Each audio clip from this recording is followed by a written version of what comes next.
Welcome, everybody, to a new episode of Cinema Royale. I am Travis Hobson of PunchDrunkCritics.com, and as you can see, I've got two guests with me, all right, and it is Chris Bumbray, who you recognize from JoeBlow.com. How you doing, Chris? I'm good, Travis. How are you? I'm all right, my friend. Travis, you're also of JoeBlow.com, though. I mean, you do quite a few shows for us. I forget to mention that I am a member of JoeBlow.com as well. Sure. In good standing. The real action video series for you guys, and starting a new one pretty soon too, which I don't even remember. Yeah, and Ford Fairlane, I believe it'll come out tomorrow, actually. Oh shoot! All right, got a new Ford Fairlane video coming out. Yeah. All right, here you go. Everybody go back and watch my China O'Brien video because that's still my favorite of all the ones. I think that's my favorite too, actually. I love that one. And someone you may not recognize, Danielle Solzman from Solzy at the Movies. How you doing, Danielle? I am doing well. Thank you for having me. Yeah, good to have you on. I had to have you on again soon as well. We are all doing the Sundance Film Festival this year. We are, I think, all of us in some way disappointed. The festival's gone all virtual for the second year in a row. At least I know I am. I really look forward to it every single year. It's kind of the thing that kicks off the year for me. Be energized and going for the year. And I don't think I realized how much that was true until these last couple of years without it. Yeah, it's kind of I've lost some of the same drive and momentum that we have going into like February. Chris, I feel the same way. I was ready to go this year right until the end. I was still planning on going. But yeah, no, it's strange because the weather here is also really bad in January in Montreal. So as cold as it is in Park City, it's like springtime for me. I'm walking around with my jacket open. So, I like to have that little break. And like you said, after the holidays and stuff, it really kind of recharges your batteries. And you get excited about the movies that are coming up for the next year because you're really kind of getting a peek at everything. But that was something I want to talk about a little bit today as well, though, because I feel like the vibe of the festival to me has really changed a lot, and part of it is due to the pandemic and part of it is due to other things. But yeah, I am sad not to be there, though. It is something I always really looked forward to, and I think that once you start going to Sundance, it becomes an addiction and you can't help but want to go every year. So it would have been my 12th year. So this would have been, I think, either year 10 or 11 for me. Yeah. So Danielle, how about you? I'm doing the math in my head because I went into writing for a reason. So let's see, 2018, 2019, 2020, and then the last 2 years virtual. So this is my 5th overall Sundance, and it should have been my 4th in person. Yeah. But yeah, I mean, it's just not the same with virtual. Like I was all set up until really when that surge started in December. December 25th in the evening, like I'm looking at numbers, I'm like, this is not going to be good. It's going to be a shit show if they have it in person. Yeah, Sundance is one of those places, Chris, you and I talk about it. You get sick there every year. Yes. Like I think it might have been behind like the original COVID wave, though. That's the thing, because Danielle, I remember talking to you about this. And we thought that you suggested a medication because that Sunday, after Promising Young Woman, I hopped straight over to Fresh Market and go to a pharmacy over there and pick up something. And I came back to Chicago the following Monday after getting back from the airport. I went straight to the doctor. That was as soon as they let me get out of Utah. I remember 1 year too, and this was like before COVID and stuff, but you do always get sick there. And I remember, Travis, you or I, one of us would always be sick. I remember you were staying with me for a couple of days. That year that we both stayed in that hostel for a few days, we were both sick. Yeah, I was like, you came back, you were going to see a movie with Viola Davis. And I was going to see that awful Jennifer Lopez and Viola Davis. And you're like, hey, you coming to see that? And I was on the floor of the shower, just like having the water come down on me. I was like, I can't go. And I had been in bed pretty much the entire day. Like I didn't go see any movies that day. I waited for that one because it started at like 10 o'clock at night or something stupid. And I did nothing all day in order to save my energy. And I was like, I'm going to at least go see this. And I remember the director, Charles Stone III, was there, and he got up and started talking before the movie, and I wanted to shoot him. Yeah, just shut the fuck up and show the movie. I remember not last year, 2 years ago. Yeah. But like 2 years ago at Sundance, I think starting with Downhill, which was that Sunday night film at the Eccles, Like I usually at the Echoes, like I would go to that midpoint break between where the film crew and director sits and where everyone else sits, because that's the best leg room. So I can actually stretch out my legs. But once I started not feeling well, I'm like, I am sitting as close to the water as possible. Yeah. It's funny you said to Downhill. I haven't thought about that movie since we saw it at Sundance the first time. I almost forgot about it. But so we had gone to the CCA Awards just before that, and I remember it was like a whisper. It was like, oh, there's some shit going on in China, and they're like, oh, whatever. And then we're kind of like going around, and then I remember I was with Laura, and we came home, and no problem getting to and through from the airport, and then went to Sundance. Flying out, no problem. As soon as I came home, though, everybody was wearing masks, taking temperature checks, and like the shit was getting real. Yeah, I think that the funny thing is that first year, that last year that we were there in person was the one year I think in all the years I've been there that I didn't get like the flu. Like I didn't. Yeah. It was weird. Yeah. It was like I think I should have caught like early COVID like right then, but I didn't get sick for once. It was weird. I was sick right after, just like a couple of days after I got home. But All right, let's talk about the virtual film festival that's going on. Yeah. Starts in just 2 days. Chris, give me a sort of rundown of some of the movies that you are most looking forward to, because I did my top 10 list of movies I'm eager for, so I got a few on here. I couldn't, not crazy about any of them. No, yeah, I was gonna say the same thing. I mean, I haven't got a ton of movies that I'm really dying to see, and specifically, when I cover a festival like this, I'm doing it on, on Joe Blow's dime. Right. I mean, there's nothing really for this festival because it's online, but, I'm trying to go with the movies that I think the Joe Blow audience is going to want to go for. And I don't think there's a heck of a lot. Sharp Stick is the first one on your list, right? I mean, I am going to watch it because I'm curious to see what she does. And I'm always curious. It's not a Joe Blow movie, though. It might be, it would generate some conversation. That, and then probably the Cosby doc as well would probably generate conversation. But the one I think that probably for my audience, that's the biggest is probably Duel by Riley Stearns. I just watched. Yeah. That feels like a kind of movie that could get like a big deal and a big pickup. But, I was trying to think of why the festival has seemed so low key. And I think it's a lot of reasons. I think COVID has a lot to do with it, but I think also, and also the types of movies that are being chosen.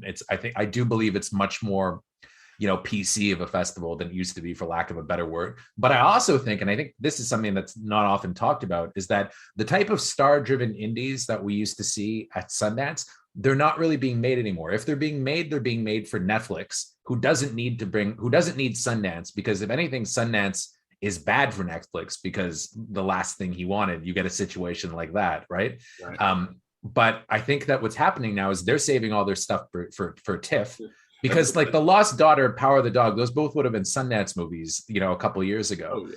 But I think that what's happening is that the stuff that's not being made for Netflix is being turned into limited series. If you look at something like Dope Sick or Pam and Tommy, those would have been movies a couple of years ago with probably the same cast, and they would have been going to Sundance. But now they're being done with much bigger budgets as limited series. And, so I think that's just the landscape has completely changed in the last couple of years. Something like Call Me by Your Name would never go to Sundance anymore. It wouldn't be an independent movie. It would have been financed by a streaming site. Oh yeah, probably in Netflix. Yeah, and you wouldn't see it at Sundance. You'd maybe see it at TIFF or the New York Film Festival if they were really going for awards. But I don't think the market is at all the same. Yeah, I agree. Any other movies on your list that you're looking forward to besides Duel, which I can't wait to talk to you about actually? Yeah, I personally, I'm curious to see Lucy and Desi, just because I'm an aficionado of old Hollywood. I don't think the Joe Blow audience is going to give a shit. The Finn Wolfhard movie with Julianne Moore, which was title I can't even remember. That's how excited I am. Like When You're Done Saving the World or something like that. The Call Jane sounds pretty interesting. Saving the World. Yeah, Call Jane sounds pretty interesting. There's a lot of the Dunham movie I'm going to watch for sure, because I'm always curious to see what she does.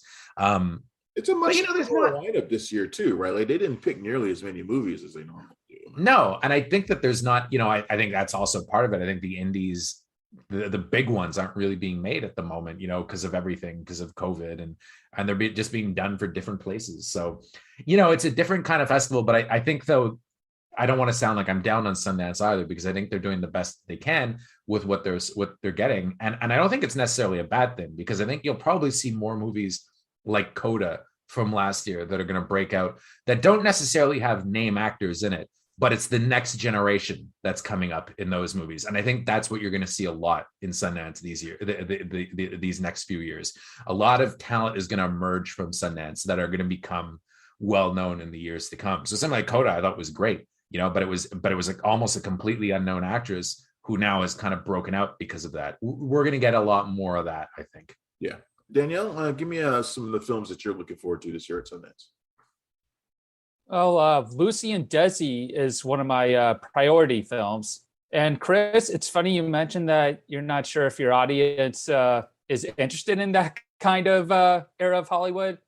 My review of Being the Recardless has blown up recently from everyone searching for the fictional director in the film. Oh yeah. Oh, that's kind of interesting. Don Glass is not a real person. Yeah. I mean, there's no IMDb page. I double checked, and I even linked to I Love Lucy's IMDb in my review. Yeah. And it's one of the frequent searches. It's interesting because my review of it actually did pretty well too, but the reviews always tend to do pretty well. But I felt like it was one of those movies everybody was kind of hating on, and they clicked on the review just to talk shit about it. I think that's kind of the Joe Blow thing for a movie like that. But yeah, I mean, aside from that, it's Amy Poehler. I Love Lucy. I mean, it's got to be better than Being the Recardless. Oh, yeah, has to be. And I mean, I would have said I was really looking forward to Final Cut, but they pulled that one from the program. Yeah, but you saw it though, right? Yeah, I saw a screener because I'd requested interviews, and at the time it was before the fest went to virtual, and I had just watched it that Monday. Is that the reason why they pulled it? Because they didn't want it to be seen virtual. They wanted it to be seen with an audience. Yeah, I feel like that director though is really kind of taken a nosedive since The Artist. And I think that in hindsight, you look at The Artist and you're like, how the fuck did this movie ever win Best Picture? Harvey Weinstein. There you go. You would go back and watch it now. It totally does not hold up and is a Best Picture winner.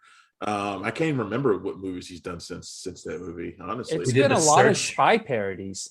Yeah. Those were before The Artist, but he did like The Search, and I forgot about The Search completely. Godal, Mon Amour, I think, but I didn't see any of them. I mean, they weren't really big movies that were exported much. Yeah, I didn't see that one either. For me, there's a few. One, I think probably the one that's tops on my list is 892. John. Yeah, I'm curious to see that. I'm very curious. Yeah, I'm curious about that one too. It's got an amazing cast. That looks like it could be one of those possible breakout films, just based on casting alone. Like it might have like actual box office potential, which so many Sundance movies seem like they have, but then they don't end up having it. Well, as one of the last Michael K. Williams performances too. Yep, exactly. I'm also looking forward to After Yang, which is the new film from Kogonada. Columbus, which is a movie I adore. I love that movie to death, so I'll watch anything that he does at this point. And I think I'm looking forward to Blood also, just because it has my girl from Wetlands in it. Wetlands, still one of the funniest experiences I've ever had at Sundance, because it's one of those movies that I didn't see it. I never saw it, but the one that I remember watching with you and I didn't make it to the end was The Greasy Strangler. One of us made it to the end of that. And then there was the other one and then there was also the one the from the guy who did Blind Spotting, about like the when they were singing with the kids. Slam poetry. What was it? What was the title of it? It was a summertime. I don't know, but it was Summertime. Yeah. And I remember I watched 5 minutes of it and I was like, I'm out.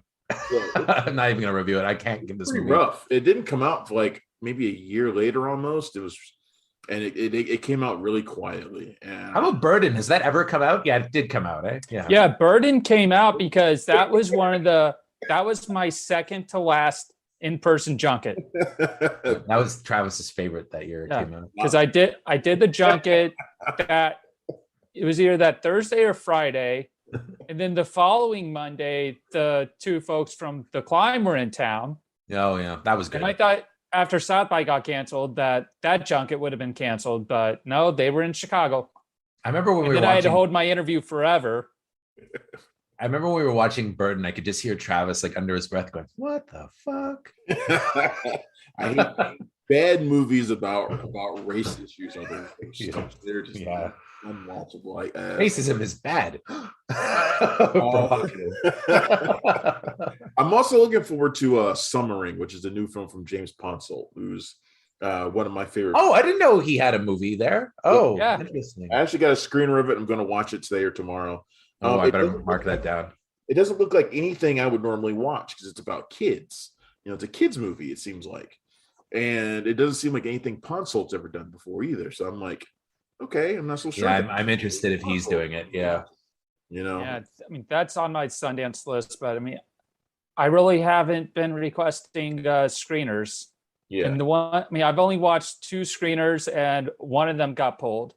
I was supposed to watch another one for a junket, but I emailed the publicist. I'm like, my headspace just isn't there. I've got to cancel. Yeah. I was going to do, I think I'm maybe interviewing Bill Nighy for his movie, but nothing's been confirmed yet. And I was supposed to talk to Riley Stearns about Duel, but cool. Some stuff got in the way and it kind of got away, so I couldn't do it. Duel is very interesting though. I'm curious to see that. I think that'll probably sell to like Netflix or something. Double Karen Gillan, man. How can you go wrong? Yeah. That. Well, I think she's very marketed. It's the kind of movie though. If you go to Netflix and you get the little thumbnail thing, like you just show two of her, and people would click. That's really all you need.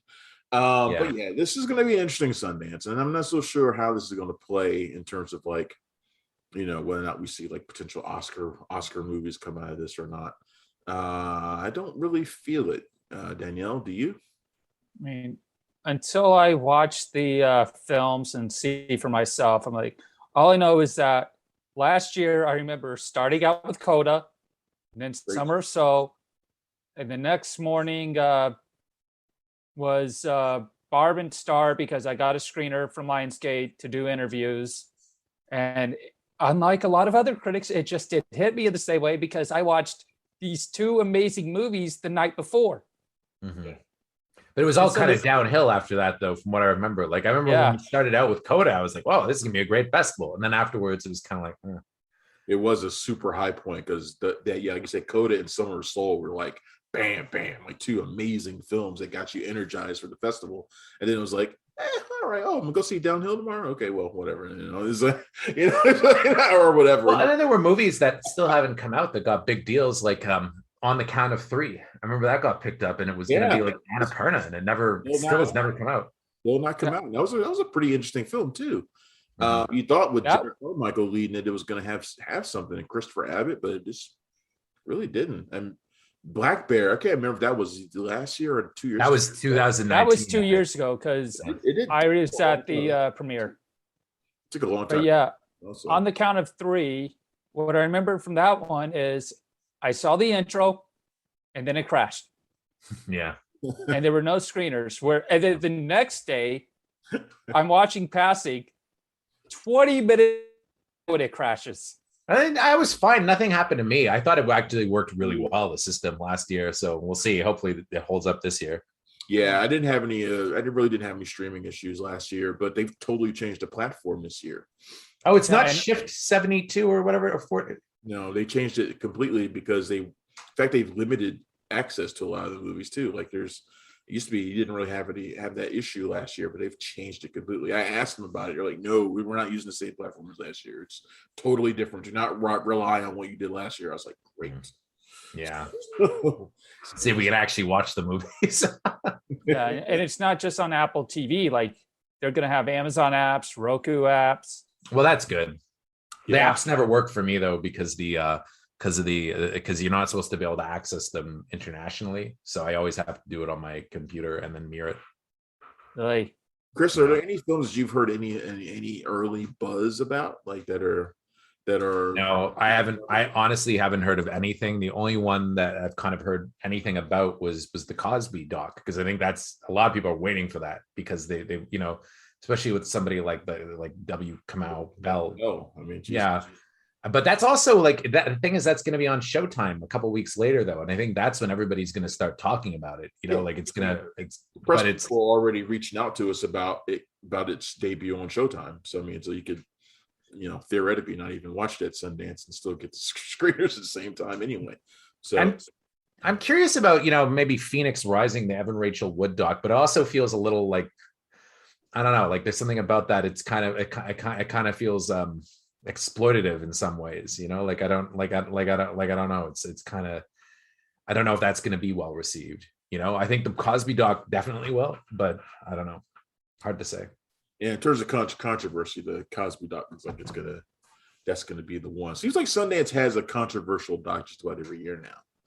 I mean, I think that it keeps them on the map to some degree too. I mean, ever since Leaving Neverland, when that played, and then you had the Russell Simmons doc, and then there was what was the one last year? I forget. Well, before they started being about like celebrities, they used to be like the Mormon docs. They come out every year at Sundance. Well, and then you'd have the Westboro Baptists picketing the screenings that you were at. Those were always a treat. Well, you too. It's gonna suck not being able to see you both at the Fresh Market or to get a or the blogger party. Right. Oh, that was my condo. Yeah, it was that's where I stay every year. Yeah, I think if the festival had happened, we probably wouldn't have actually done the blogger party this year either, though, because of Omicron. But hopefully next year everything will be back to normal, and we can get back to it. But it's funny. I was just talking to one of the publicists for Studio, and I think what's going to happen with COVID, my theory is that it's going to be a lot like it was this year, where you're going to have down periods like the summer and the fall, where things are going to kind of go back to normal, and we're just going to have to enjoy ourselves. And then, then you're going to have the surges. I mean, here in Quebec, where I am, things are really bad. Movie theaters are closed, so I haven't seen Scream. Yeah. So we had curfew until last night. Jeez. I know. I mean, as soon as that surge started hitting in late December and things started getting canceled again, I'm like, I am so grateful for those trips to LA and New York. Yeah. I went to LA. I went to Vegas, London. So I had a great fall, but I had a really good run there for a couple of months, and hopefully things will pick up again. I was still hoping to go to LA, but there's that wait list shit that's going on with the awards. So we'll see. Yeah, I saw that. Yeah, we'll see how that goes. I don't know if I'm gonna make it out there either. I haven't sent in my RSVP for that yet, so that's gonna work. And then you've got BAFTA same day. South by's going on, but I'm not going to Texas. Is South by in person? Yeah, South by's in person. And what I found out is if you're planning to cover as much of the festival as possible, the film, like for in person, the screening library is so much better than those that are just doing the regular online pass. Yeah. Because one friend got initially denied for doing online, and then they emailed and said that if they do a film badge for in person, though they're not going in person, the screening library is going to be so much better. All right, you two. This has been a lot of fun getting to talk to you both about Sundance. Chris, tell everybody where they can find you. JoeBlow.com. And and you can see Travis's stuff there too. So we got Ford Fairlane coming up tomorrow. You at Joe Blow, Chris? Me, I do everything at Joe Blow. I'm the editor in chief. So I run the site. Every story that goes up has got me reading and agonizing about it. And Joe Blow, the face of the person who is behind it. You hear my voice probably. Like James Bond Revisited just went up, and the best movie I never saw is mine as well. And then Travis, you've got Ford Fairlane this week, and then House Party next week. You guys got the music situation figured out? Oh yeah, he's good. EJ is really good. Ford Fairlane came together really well. He's really talented. He had COVID, so he was out of commission for a week, but he bounced back. So everybody's got COVID, man. Everybody's got it. Everybody's or had it. So it is. Danielle, tell everybody where they can find your stuff at. People can find my stuff online at solzyatthemovies.com. That's SOLZY at themovies.com. I'm on Twitter and Instagram at Danielle SATM. That's DANIELLE SATM. All right. Thanks again, you two, for joining me on this episode of Cinema Royale, talking Sundance. Everybody, you can find me every day at punchdrunkcritics.com and on Twitter at punchycritic, and you can find Punch Drunk Critics at PDC Movies. Thanks again. I will see you guys next time. Bye. Thanks for checking out the show. If you like what we're laying down, please subscribe to our channel and click the bell to receive notifications for all of our latest stuff.